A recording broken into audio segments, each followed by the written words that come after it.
Okay, Frank. So regarding those sort of four classifications we were talking about that you've sort of discovered almost as a sort of researching your supervision notes, you're going to talk us through that now with some examples of that in relation to your CBT supervision practice.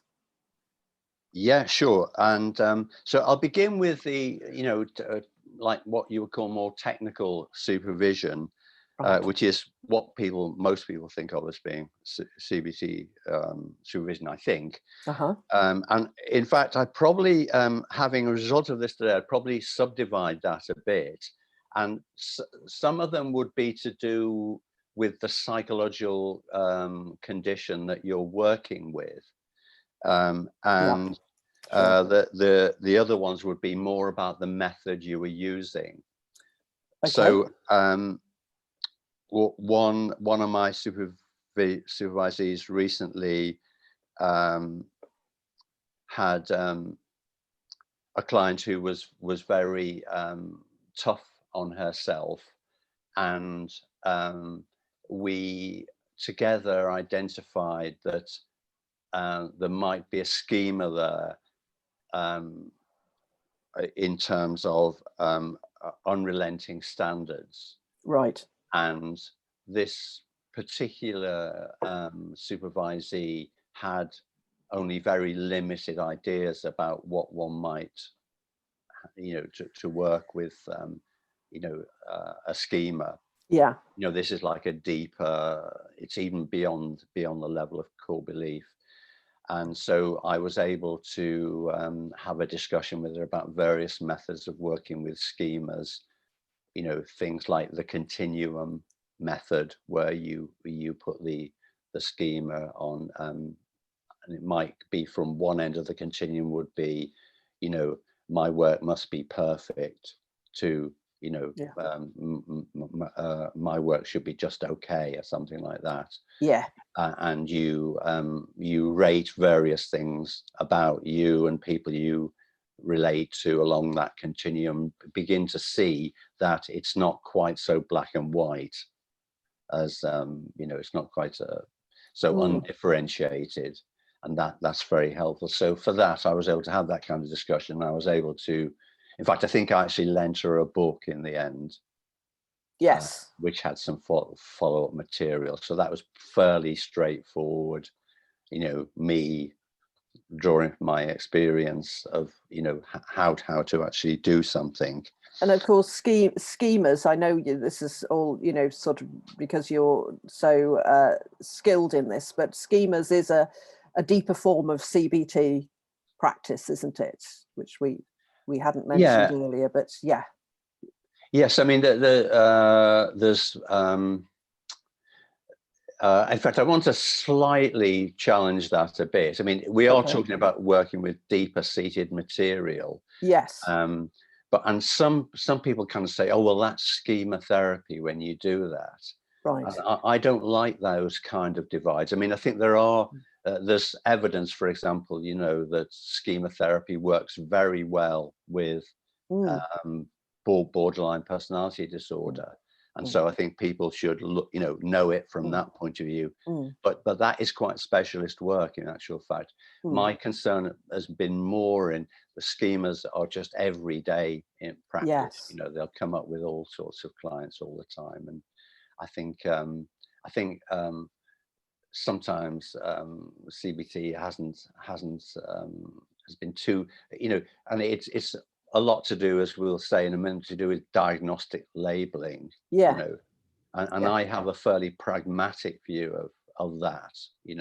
I think you should be a little bit curious and a bit suspicious of labels, because they're generally speaking, there's a rough and ready element to them. But I also do find them useful sometimes, simply because they can tell you that one type of symptom is likely to occur with another one, so it can help you anticipate what else might be there. And would I be correct in saying that schema is also psychodynamically informed? So CBT and the psychodynamic sort of group family of therapies kind of slightly meet there? Yes, and again, I mean, that's been so Mm. fascinating that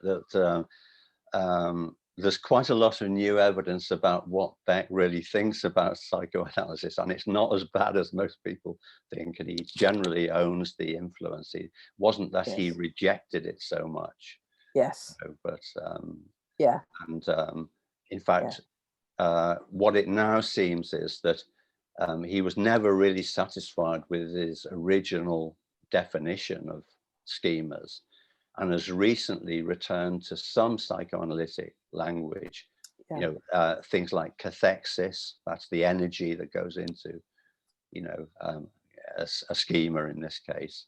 Yes. And it actually has made it much clearer, I think.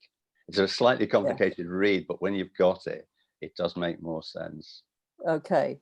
Okay. So, and of course, some people watching this video may not be aware that he originally trained as a psychoanalyst, of That's course. correct. Yes. Yeah. Yeah. Yeah. Yeah. Which is what you're And then, referring to. yeah. And the debate now is Yeah.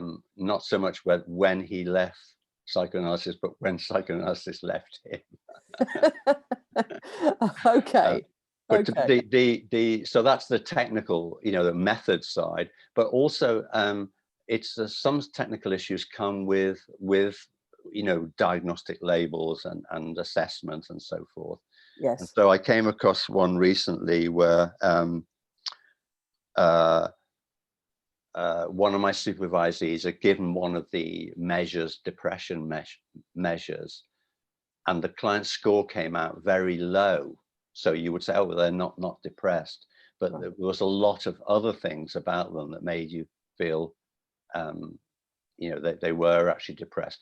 And so I suggested to her, she maybe had another look at whether he might be something we would call dysthymic, Yes. which is a Yes. much lower Yes. level of depressive symptoms, but much more enduring. So in many ways, more problematic. So Yes. helping her understand that was useful. Yes. Yes. And that's the thing I find, not many people know that.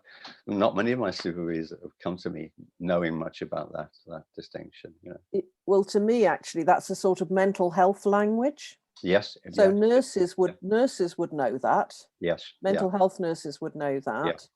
that. But you're right. I don't think counsellors often would know that sort of terminology and what that really meant. And that sounds like a really useful intervention. Okay, so what we're saying there is, broadly speaking, then there's the first classification is of techniques and the working with your supervisees to sometimes add to their repertoire, really, and get them to extend their repertoire of techniques as part of the supervisory sort of process, really, of encouragement Yes. in their That's right. development. Yes. Yeah. Yeah. Would that be fair to say? Yeah. Okay. Okay, Frank. I'm just